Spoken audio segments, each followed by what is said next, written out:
इन दोनों उनकी मांगों को पूर्ण करते हुए कैशलेस 5-5 लाख रुपए की परिवार को भी सम्मिलित करते हुए चिकित्सा की सुविधा देने का कार्य हमारी सरकार ने अभी हाल ही में किया है। शिक्षा मित्रों और अनुदेशकों को प्रति माह कम से कम 30,000 मानदेय को लेकर के माननीय सदस्य ने प्रश्न उठाया। वर्तमान में इसके ऊपर माननीय अध्यक्ष जी, मैंने जो प्रश्न किया था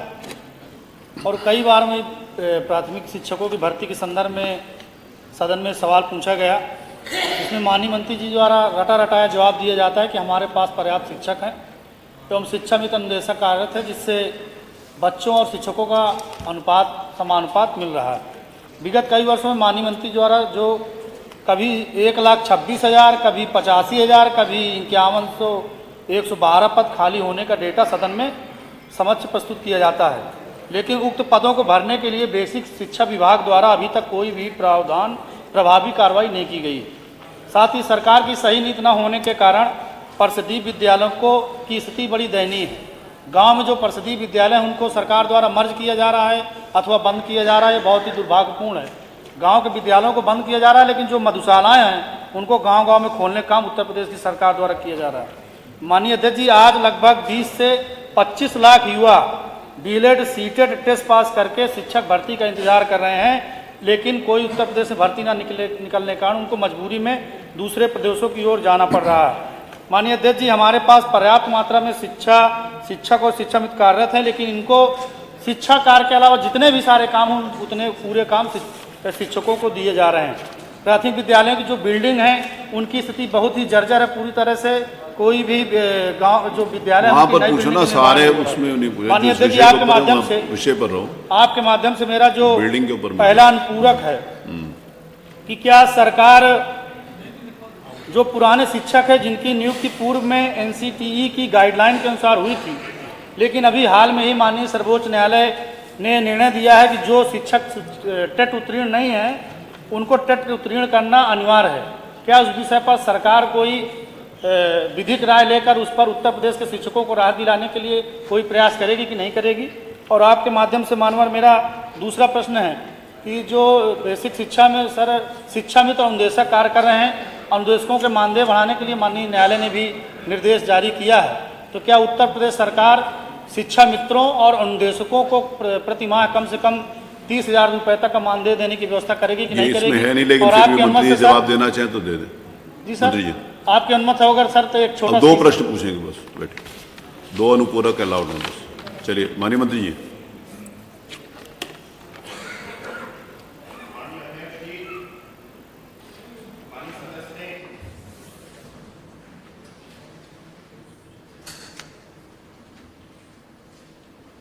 टेट की जो अनिवार्यता के लिए माननीय सुप्रीम कोर्ट ने अपना जजमेंट दिया है, उस पर आपके माध्यम से प्रश्न किया है। ये पूरे देश भर के लिए लागू है और इस संबंध में हम उत्तर प्रदेश की तरफ से उत्तर प्रदेश सरकार इसके लिए रिव्यू में पहले से ही जा चुकी है कि जो माननीय न्यायालय का निर्णय टेट को अनिवार्य करने का आया है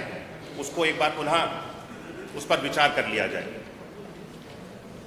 किसी भी विद्यालय को बेसिक शिक्षा विभाग के अंतर्गत परिषद के अंतर्गत बंद करने का निर्णय कभी भी नहीं लिया गया।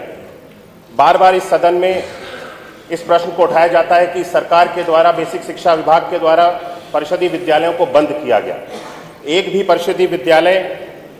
बंद नहीं किया गया है। जहां तक माननीय सदस्य ने शिक्षा मित्रों के और अनुदेशकों के मानदेय के संबंध में प्रश्न उठाया, हालांकि वो प्रश्न से मूल प्रश्न से अलग है, लेकिन मैं इसके बारे में भी जानकारी आपके माध्यम से सदन को दे देता हूं कि शिक्षा मित्र और अनुदेशक हमारे विभाग के अंतर्गत बहुत लंबे समय से कार्यरत हैं और उनका जो योगदान है हमारे विभाग के लिए बहुत महत्वपूर्ण है। हमने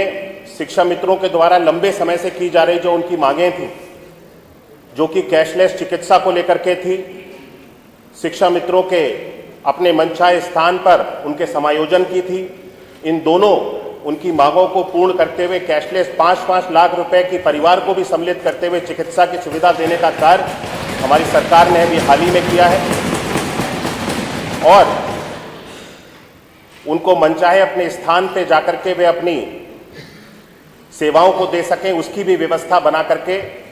वर्तमान में गतिमान है और चरणबद्ध तरीके से एक एक शिक्षा मित्र को अपने मनचाहे स्थान पे, जिस स्थान पे जाकर के वे अपना सेवाएं देना चाहते हैं उस स्थान पर पहुंचाने की व्यवस्था भी बना दी गई है।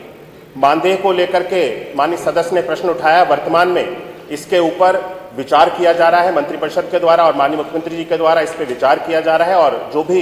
इसका मत बनता है आपके माध्यम से सदन को अवगत कराया जाए। प्रश्न संख्या 3 इंजीनियर सचिन यादव।